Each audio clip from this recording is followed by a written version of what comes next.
അതെ ഈ ശബരിമലയിലെ സ്വർണ്ണപ്പാളി കേസ്. പിന്നെ സ്വർണ്ണപ്പാളി ഈ MLA പോയ ചുമന്ന കാറ് ഈ നടീൻ്റെ എന്നറിയോ? അതാണ് ഇപ്പോഴത്തെ ട്രെൻഡിങ് ന്യൂസ്.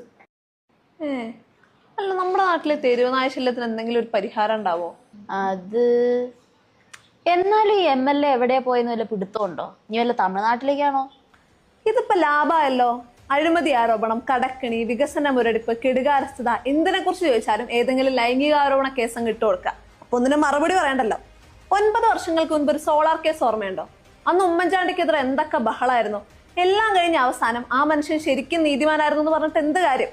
ഇപ്പൊ പഞ്ചായത്ത് തെരഞ്ഞെടുപ്പ് പ്രഖ്യാപിച്ചപ്പോഴും ഒരു പീഡന കേസ് ഉയർന്നു വന്നിരിക്കുന്നു.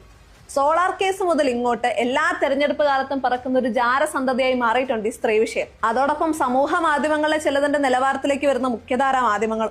ഇതിനേക്കാളൊക്കെ അരോചകം പീഡനാരോപണങ്ങൾ കഴുകിക്കളയാത്ത സ്വന്തക്കാരെ ഒക്കെ തിരുത്തിക്കൊണ്ടുള്ള സദാചാര പ്രസംഗമാണ്. ലൈംഗിക ആരോപണം നേരിട്ട തങ്ങളുടെ MLA-നെ പുറത്താക്കി കഴിഞ്ഞാൽ കോടതി പിന്നെ അയാളെ കുറ്റവിമുക്തനാക്കി കഴിഞ്ഞാൽ MLA സ്ഥാനം അതുപോലെ തിരികെ കൊടുക്കാൻ പറ്റുമെന്ന് ചോദിച്ച CPM ആണ് ഇപ്പൊ ഒരു സംശയമില്ലാതെ ആരോപണ വിധേയൻ MLA സ്ഥാനം രാജിവെക്കണം എന്ന് പറയുന്നത്.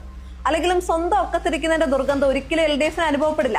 ഇനി ചില കോടതി പരാമർശങ്ങൾ കൂടി പറയാതെ വയ്യ. വിവാഹിതരാകാതെ ഒരുമിച്ച് കഴിയുകയും പരസ്പര സമ്മതത്തോടെ ലൈംഗിക ബന്ധത്തിൽ ഏർപ്പെടുകയും ചെയ്തു കഴിയുമ്പോൾ പുരുഷനെതിരെ ബലാത്സംഗ കുറ്റം ആരോപിക്കാൻ കഴിയില്ല എന്ന് സുപ്രീം കോടതി കഴിഞ്ഞ ദിവസം കൂടെ ആവർത്തിച്ചു പറഞ്ഞു. കുറ്റാരോപിതനെ ബന്ധപ്പെട്ട പാർട്ടി പുറത്താക്കി. ഇനി അത് പീഡനമാണോ ഉഭയസമ്മത പ്രകാരമുള്ള ബന്ധമാണോ എന്ന് കോടതി തീരുമാനിക്കട്ടെ. അല്ലാതെ ഗൗരവമാർന്ന തെരഞ്ഞെടുപ്പ് വിഷയങ്ങളിൽ നിന്ന് രക്ഷപ്പെടാൻ വേണ്ടിയിട്ട് ലൈംഗിക ആരോപണ കേസുകൾ ഉപയോഗിക്കരുത്. ഈ സർക്കാർ അധികാരത്തിൽ വന്നപ്പോൾ 1.57 ലക്ഷം കോടിയായിരുന്ന പൊതുക്കടം ഇപ്പൊ 5.5 ലക്ഷം കോടിയായി. അഴിമതി ആരോപണങ്ങൾ നാടും വീടും വിട്ട് ശബരിമല വരെ എത്തി.